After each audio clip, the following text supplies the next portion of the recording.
भगवान श्री कृष्ण के अमृतमय संदेश को हम सभी आत्मसात कर रहे हैं। गीता में भगवान श्री कृष्ण ने जो संदेश उपदेश हम सभी के लिए दिए हैं वह किसी एक देश के लिए, जाति बिरादरी के लिए, वर्ग समूह के लिए नहीं, समस्त मानव मात्र के लिए है। इसलिए वो कहते हैं कि अर्जुन, घटघटवासी अंतर्यामी ईश्वर सबके हृदय में विराजमान है। कोई भी ऐसा मनुष्य नहीं जिसके अंदर कोई प्राणी नहीं, जड़ चेतन में सब जगह परमात्मा विराजमान है। ईश्वरः सर्वभूतानां हृद्देशे अर्जुन तिष्ठति, भ्रामयन् सर्वभूतानि यंत्रारूढ़ानि मायया। सबके हृदय में भगवान का निवास है और कोई भी ऐसा नहीं जड़ चेतन समस्त के अंदर वह सर्वंतर्यामिन शुद्ध बुद्ध मुक्त स्वभाव, वह असीम, वह अनंत, वह सर्वव्यापी सत्ता सर्वत्र विराजमान है। वह अखंड है, अजन्मा है, निर्विकार है, सर्वशक्तिमान है, दयालु है और वही न्यायकारी है, पतित पावन है, मन भावन है, जगदाधार है, जगदीश है, सच्चिदानंद स्वरूप वही परमेश्वर है। अनंत अनंत नाम उस परमेश्वर के है। इसलिए कहा जाता है एकम सद विप्रा बहुधा वदन्ति। एक ही सत्य स्वरूप परमेश्वर को अनेक अनेक नामों से, अनेक अनेक रूपों में मनुष्य पुकारता है। झोलियां सबकी फैली हैं, देने वाला मालिक एक ही है। उसके नाम अलग अलग हैं, उसको पुकारने के तरीके अलग अलग हैं। वह अलग अलग ढंग से, अलग अलग विधि से पुकारा जा सकता है, लेकिन जो सब पर कृपा कर रहा है वह एक ही है और वो सबके हृदय में विराजमान है। उस प्यारे ईश्वर को अलग अलग रूपों में हम लोग अलग अलग तरीके से, अलग अलग भाषा में, अलग अलग भाव में पुकारते रहते हैं और सब अपने अपनी विधि को ठीक कहते हैं। जो रास्ता भगवान तक चला जाए वही तो रास्ता ठीक है। लेकिन ये बात ध्यान रख लीजिए कि बाहर के शब्द, बाहर की क्रियाएं तभी सफल होती हैं जब इन क्रियाओं के पीछे जो हमारा हृदय का भाव है वो जुड़ जाए। क्योंकि हम अपने पूजा पाठ विधि विधान के माध्यम से, अपनी श्रद्धा और अपने विश्वास के माध्यम से अपना प्रेम ही भगवान तक पहुंचाते हैं। और वो प्रेम जब हमारे हृदय से उपजता है और हम तल्लीन होकर परमात्मा को पुकारते हैं तो पंख लगाकर आपका प्रेम उड़कर भगवान के चरणों तक पहुंचता है। और जिस विधि में यंत्र की तरह, किस इंस्ट्रूमेंट की तरह से आप कोई विधि पूरी करते हों लेकिन भावना नहीं हो तो समझ लेना आप बाहर खड़े हुए हैं।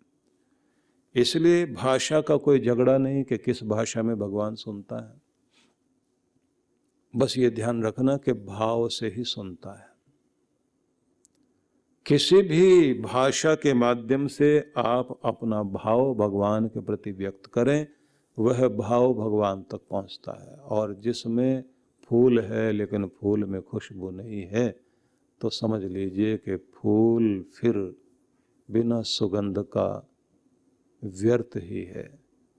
और या फिर उस फूल में फल लगे तो हम ये कहेंगे कि हमारे भक्ति में जब तक भावना नहीं है तब तक फिर वह भक्ति अधूरी है। लेकिन इसके लिए कहा जाता है कि ऐसी लगन लगाओ, ऐसा ही भाव जगाओ, भक्ति की सुधि यूं करो जैसे दाम कंगाल। कंगाल, गरीब, दुखी, दीन व्यक्ति के पास गिने चुने पैसे हों पॉकेट में तो चलेगा फिरेगा, जाएगा आएगा, उठेगा बैठेगा, लेकिन उसका ध्यान अपनी पॉकेट में रहेगा। अपनी जेब में रहेगा, वहां से ध्यान हट नहीं सकता। और अगर वो कहीं जंगल में जाते जाते किसी पेड़ के नीचे आराम करने के लिए लेट भी जाए, सोएगा जरूर, लेकिन ध्यान कहाँ रहेगा? पॉकेट में रखे हुए अपने पैसे पर, कि मेरा कोई ये धन छीन न ले जाए। ध्यान उसका अपने पैसे पर रहता है। ऐसे कहते हैं कि उठो बैठो चलो फिरो, भीड़ में रहो, अकेले में रहो, निर्जन में रहो, वन में रहो, कहीं भी रहो, लेकिन आपका ध्यान अपने परमात्मा में रहे। कंगाल के लिए धन कीमती है, मूल्यवान है, अपने जान से भी प्यारा लगता है उसको। जिस दिन आपको सबसे ज्यादा मूल्यवान परमात्मा का नाम लगने लग जाएगा और आप उसका मूल्य समझेंगे, उसकी कीमत समझेंगे, जब आप उसके प्रति ध्यान लगाए रखेंगे, बस उसी समय भावना जागकर आपका कल्याण करेगी। भक्ति का ढंग यही है। कबीर साहब फरमाते हैं, भक्ति की सुधि यूं करो जैसे नाद कुरंग, जैसे हिरन बहेलिए के तान सुनकर, उसकी बांसुरी के तान सुनकर अपना खाना पीना भूलकर उधर ही लगन लगाए खड़ा रहता, और बहेलिए का तीर, शिकारी का तीर लग जाता है उसको, लेकिन वो बांसुरी की धुन पर ध्यान रहता, प्राण छोड़ता। कहे कबीर बिसरत नहीं प्राण तजे तेहि संग, भूलता नहीं है, उसी तरफ ध्यान लगाए लगाए प्राण निकल जाते हैं। जब तक जीवन चले, सांस चले, कुछ भी रहे, सुख रहे दुख रहे, दुनिया के दुखों का तीर तो लग ही रहा है, लेकिन जिसको परमात्मा की लगन लगी हुई है, आखिरी दम तक भी जिस व्यक्ति का ध्यान भगवान में लगा हुआ है, कहते हैं भक्ति तो सफल उसी की होगी। भक्ति की सुधि यूं करो जैसे कामी काम, कहे कबीर बिसरत नहीं निस्दिन आठो याम। काम विकारी व्यक्ति को सारा दिन ध्यान उधर ही रहता है, एक पल के लिए ध्यान इधर उधर नहीं जाता। ऐसे ही व्यक्ति का ध्यान अपने लिए, अपने परमात्मा के लिए अगर लग जाए तो भक्ति सफल हो जाएगी। इसलिए सभी को अपनी भक्ति बनाए रखने के लिए हर दिन प्रयास करते रहना चाहिए कि लगन कितनी है, हमारी भावना कितनी है। और इस पर जो सबसे बड़ा उदाहरण कबीर ने दिया है वो बहुत ही अद्भुत है। भक्ति की सुधि यूं करो जैसे गागर पनिहार, हालत डोलत सुरती में कहत कबीर विचार। हिल रही है, डुल रही है, जा रही है, आ रही है पनिहारी, सिर पर घड़े पर घड़ा रख करके चल रही है। तो हाथ में भी बाल्टी पकड़ी हुई है और जहां से पानी लेकर आ रही, उबड़ खाबड़ टेढ़ा मेढ़ा रास्ता है, सहेलियों के साथ बात करती जा रही है। अब यहां पर कबीर ने एक बड़ी अद्भुत बात कही कि घड़े हैं जिम्मेदारियां, और वो कितने हैं? का सिर पर एक घड़ा, उस घड़े के ऊपर भी घड़ा, जिम्मेदारी के ऊपर जिम्मेदारी आपके सिर पर रखी हुई, और बगल में बाल्टी भी पकड़ी हुई है। और कई महिलाएं तो इससे भी ज्यादा कमाल करती हैं, सिर पर घड़ा, बगल में घड़ा और दूसरे हाथ में बाल्टी। दर्शाया यह जाता, पुराने लोग, अब तो घर के अंदर जो है ना घड़े रहे, फ्रिज है, बाल्टी भी गायब होती जा रही है। लेकिन उदाहरण है समझने के लिए, अभी भी गांव के अंदर बहुत सारे स्थान ऐसे हैं जहां दूर दूर से पानी लाना पड़ता है। लेकिन इस उदाहरण को ध्यान में रख लें कि वो कैसे महिलाएं मेहनत करती थी। वैसे भी देखा जाए तो पुराने समय में महिलाएं जब चक्की पीसती थी, आजकल योगासन कराते हुए लोग जो है चक्की पिसवाते हैं, ऐसे हाथ आगे करके और पीछे की तरफ जाते हैं, कहते हैं इससे आदमी का पेट कम होगा, महिलाओं का मोटापा कम होगा। और चक्की पीसने के साथ वैसे ही पेट की चर्बी घट जाती थी, और फिर जब आदमी सिर के ऊपर घड़े महिलाएं लेकर चलेंगी तो कमर लचकती हुई चलेगी, तो उनके अंदर जो है लचीलापन रहेगा। और जिसकी रीढ़ लचीली बनी रहती है और आखिर तक लचीली बनी रहे, तो ये ध्यान रखना उसकी जवानी भी बनी रहती है। पर विषय बदल जाएगा। विषय को बनाए रखने के लिए हमें वहीं आना है कि भक्ति करनी है। तो कैसे? सिर पर घड़े हैं, बगल में भी घड़ा और बाल्टी हाथ में पकड़ी हुई है, सहेलियों से बात करती जा रही है और रास्ता भी देख रही है। तो बताया गया है जिम्मेदारियां सिर पर भी हैं, बगल में भी है, इस बगल में, उस बगल में, चारों तरफ से जिम्मेदारियां जिम्मेदारियां जिम्मेदारियां। जिंदगी का बोझ आसान तो नहीं है, पर कमाल ये है वो बातचीत भी करती है और घड़े भी संभाले हुए हैं। अब उसका ध्यान कहां है? ध्यान है घड़े के ऊपर रखे हुए घड़े पर। अगर वहां से ध्यान हटा तो घड़े गिर जाएंगे नीचे, क्योंकि घड़ों को पकड़ तो नहीं रखा। घड़े सिर पर रखे हैं तो ऐसे ढंग से रखें, बैलेंस बना हुआ है और गर्दन ठीक है, तो बैलेंस बनाने के साथ उसका ध्यान घड़े पर रखे हुए उस घड़े के ऊपर वाले घड़े के किनारे पर है। देख रही है, चल रही है, ध्यान ऊपर। बात कर रही है, ध्यान ऊपर। बात करते समय भी ध्यान ऊपर, जिम्मेदारियों का बोझ उठाए हुए भी ध्यान ऊपर और रास्ता देखते हुए भी ध्यान ऊपर। मतलब अपना ध्यान वहां, बैलेंस वहां से किया हुआ है।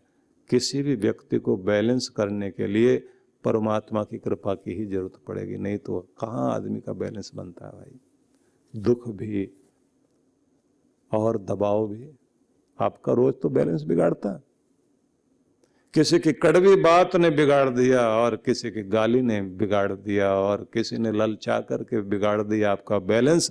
रोज आपका दिमाग घूमता रहता, आज ये चीज मिल जाए और पता लगता नहीं मिल रही, उसी समय आदमी का हाल खराब हो जाता है। क्योंकि लोग हैं, खुश कर देंगे 2 मिनट में। जिसका ध्यान ऊपर लगा हुआ है उसका तो बैलेंस बना रहेगा, और जिसका ध्यान ऊपर से मतलब परमात्मा, भगवान के साथ संबंध जोड़े रखोगे तो आपका बैलेंस बना रहेगा। और जिम्मेदारियां संभाले संभाले प्रार्थना क्या करनी है? जिम्मेदारियां कितनी भी दे मेरे परमात्मा, लेकिन मेरे कंधों को इतना मजबूत कर के हर जिम्मेदारी को उठा सकूं, और मेरे मन को भी इतना प्रबल बना कि न कभी हारूं, न कभी टूटूं, न कभी घबराऊं, न कभी दुखी हों। हर स्थिति परिस्थिति में मेरे मन को मजबूती देना कि मैं हर स्थिति से बाहर निकल सकूं और खुद भी मजबूत बनूं, दूसरों को भी बनाऊं। क्योंकि एक कायर आदमी सबको जिस हाल में पहुंचा देता, फौज में एक कायर भागने लग जाए सबको मरवा देगा वो। एक कायर आदमी सबका हाल खराब कर देता है। गंदी मछली तालाब के, पूरे तालाब के अंदर की स्थिति खराब कर देती है। किसी घर में किसी का गुस्सा, किसी की बदतमीजी, किसी का गलत व्यवहार सबकी शांति भंग करते हैं। तो आपको ध्यान रखना है कि अपने आप को बैलेंस करते रहने के लिए, दुनिया के लोगों से बैलेंस नहीं बनेगा। ये तो बैलेंस बिगाड़ने का काम करते हैं, ये तो मेंढक तोलने जैसा काम है। पंजाब वाले लोग मेंढक को डड्डू बोलते हैं। मेंढक तोलना आसान बात है क्या? अगर तोल भी लिए, थैले में भर लिए किसी ने, और 2 थैले में भरने के बाद उसके बाद तोलने के लिए कोशिश की, मेंढकों ने कहा गड़बड़ हो गई है, तो मूछ का सवाल है, नाम को बट्टा लग जाएगा, ये तराजू में तोलने लग गया है, तो अब जो है ना तुलने मत देना। वहीं उछलना शुरू कर दिया, बिगाड़ दिया बैलेंस उसका। तोल के दिखा। वो मेंढक चारों तरफ है भाई, ये डड्डू चारों तरफ हैं जो आपका बैलेंस बिगाड़ रहे हैं। एक आदमी है क्या? आपके घर से लेकर बाहर तक सब लोग आपका बैलेंस बिगाड़ने में तो लगे हुए हैं। और जिस दिन आपने परमात्मा के साथ संबंध जोड़े रखा, संभालने वाला भी तू ही है, देने वाला भी तू ही है, रक्षा करने वाला तू ही, मेरी आज तक सारी इज्जत मान सम्मान रखने वाला तू ही तो है, रक्षक तू ही है भगवान। मैं तो तेरे सहारे हूँ। और उसका रक्षक कवच जब आपको मिलता है तो आप संभल कर चलते हैं। इसलिए ध्यान रखना कि अपनी जिम्मेदारियों का बोझ उठाना, लेकिन ध्यान अपने भगवान में लगाए रखना। रास्ता भी देखना है, चलना भी है, ध्यान ऊपर लगाए रखो। जिंदगी का कोई रास्ता चुनते समय भगवान पर ध्यान जरूर लगाए रखना। चुनना अपने जीवन का रास्ता बहुत जरूरी है। चुनाव करने में हम लोग गलती करते हैं, परमात्मा से मांगने में भी गलती करते हैं। शिव जी की उपासना करने के लिए बैठे दो भाई एक ही कुल में पैदा हुए थे। राम जैसे शिव की उपासना करके रावण को जीतने के लिए गए थे ना, तो रावण शिव उपासक था और विभीषण भी। तो रावण ने भगवान शिव से क्या मांगा? मुझे आप सोने की लंका दो, धन वैभव दो। जब विभीषण का नंबर आया तो उसने अपने भगवान से क्या मांगा? न धन चाहिए, न महल चाहिए, आपकी कृपा बनी रहे और आपकी भक्ति बनी रहे। भगवत कृपा मांगी, धन वैभव नहीं मांगा।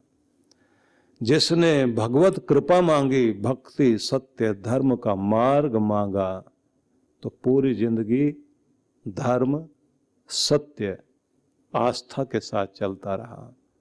तो सारी लंका जल गई, लेकिन विभीषण सुरक्षित रहा। सोचिए, कृष्ण के द्वार पर दुर्योधन भी गया, अर्जुन भी गया। एक ने कृष्ण से कृष्ण की कृपा मांग ली और दूसरे ने कहा नहीं, आप अपने अस्त्र शस्त्र सेना वैना सब दे देना, क्योंकि जीतने के लिए तो यही चाहिए। आदमी जो है दुनिया में यही सोचता है, जीतने के लिए धन चाहिए, मकान चाहिए, जमीन चाहिए, जायदाद चाहिए, इसी से तो जीतेंगे। और जब आदमी ये मांगता है कि परमात्मा मुझे तो आपकी कृपा चाहिए, क्योंकि मेरी जीत नहीं है, जीत तो आपकी है, आपकी कृपा ही जीतेगी, आपका सहारा ही मेरे लिए सबसे बड़ा सहारा है, इसलिए मुझे और किसी का सहारा नहीं चाहिए, मुझे तो केवल आपका सहारा चाहिए। चुनाव अगर ठीक कर लिया तो कृपा वहीं पर होती है। ज्यादातर लोगों ने चुनाव करने में ही गलती की है। इसलिए निर्णय करना इसी बात का है कि जीवन के मार्ग पर चलते चले जाओ, ध्यान आपका ऊपर रहे, ध्यान वहां से भटकने नहीं देना, और व्यवहार भी निभाना पड़ेगा। जैसे वो पनिहारी घड़े लेकर चल रही है और बातचीत कर रही है, तो बातचीत अपनी सहेलियों के साथ कुछ बोलना तो पड़ेगा ही, बात तो करते हुए जाना पड़ेगा। मतलब ये दुनिया का व्यवहार भी निभाओ, ध्यान ऊपर, जिम्मेदारियां निभाओ, ध्यान ऊपर। और अगर आपको कुछ निर्णय भी लेने हो तो अपने निर्णयों के लिए अपना मार्ग चुनते समय भी ध्यान भगवान में लगाए रखना। मतलब यही कहना उससे कि मेरी बुद्धि के रथ को हाँकने वाले, चलाने वाले तुम बन जाओ, क्योंकि फिर बुद्धि बुद्धि नहीं सुबुद्धि बनेगी। जिसको भगवान सुमत बख्शता है, जिसको भगवान सुबुद्धि प्रदान करता है, बख्श देता है भगवान, जब किसी को प्रदान करता है, जब भगवान किसी को सुमति, उसका परिणाम क्या होता है कि उसको फिर सब तरह की रिद्धि सिद्धि समृद्धि प्रसिद्धि सब चीजें प्राप्त होने लगती हैं। परम पूज्य सद्गुरुदेव श्री सुधांशु जी महाराज के आशीर्वाद से पूज्य डॉक्टर अर्चिका दीदी जी के पावन सानिध्य में शिवोहम ध्यान एवं भक्ति सत्संग 26 एवं 27 अप्रैल 2025, स्थान मीरा भाईंदर, मुंबई। आयोजक विश्व जागृति मिशन, मीरा भाईंदर मंडल। अधिक जानकारी के लिए संपर्क करें।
बजे से कवि सम्मेलन मनाया जाएगा, जिसमें देश के बहुचर्चित कवि अपनी ओजपूर्ण वाणी से सनातन संस्कारों पर अपनी कविताएं कहेंगे। 3 मई को सायं 5 बजे से भजन संध्या, गुरु कृपा की छांव, भक्तों के भाव तथा विभिन्न प्रकार के सांस्कृतिक कार्यक्रम आयोजित किए जाएंगे। इस महोत्सव का विशेष कार्यक्रम संस्कृति जागरण महोत्सव 4 मई 2025 को प्रगति मैदान स्थित भारत मंडपम में सायं 5 बजे से प्रारंभ होगा, जिसमें देश विदेश से ख्याति प्राप्त संत बड़ी संख्या में अपनी ओजस्वी वाणी से हम सभी को संबोधित करेंगे, जिनमें मुख्य रूप से श्रद्धेय योग ऋषि स्वामी रामदेव जी महाराज, स्वामी श्री राजेंद्र दास जी महाराज, श्री विजय कौशल जी महाराज, स्वामी श्री चिदानंद मुनि जी महाराज, आचार्य श्री बालकृष्ण जी महाराज एवं अन्य अनेक संत इस कार्यक्रम में मंच की शोभा बढ़ाएंगे। इनके अतिरिक्त राष्ट्र के जाने माने राजनेता भी इस कार्यक्रम में उपस्थित रहेंगे। आप सभी इस कार्यक्रम में परिवार सहित सादर आमंत्रित हैं। समय से पधार कर कार्यक्रम की शोभा बढ़ाएं। धन्यवाद।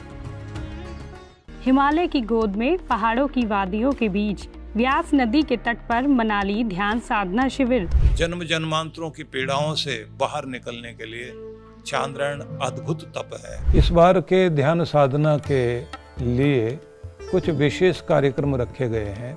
एक तो नित्य साधना कराई जाएगी, दूसरी होगी डिवाइन ब्लिस मेडिटेशन, तीसरी जो है वो दिव्य शक्ति साधना कहेंगे, जिसका मतलब होगा कि आप जो है विश्व शक्ति से कैसे जुड़ सकते हैं, और साथ में वॉकिंग मेडिटेशन भी इसके अंतर्गत होगा।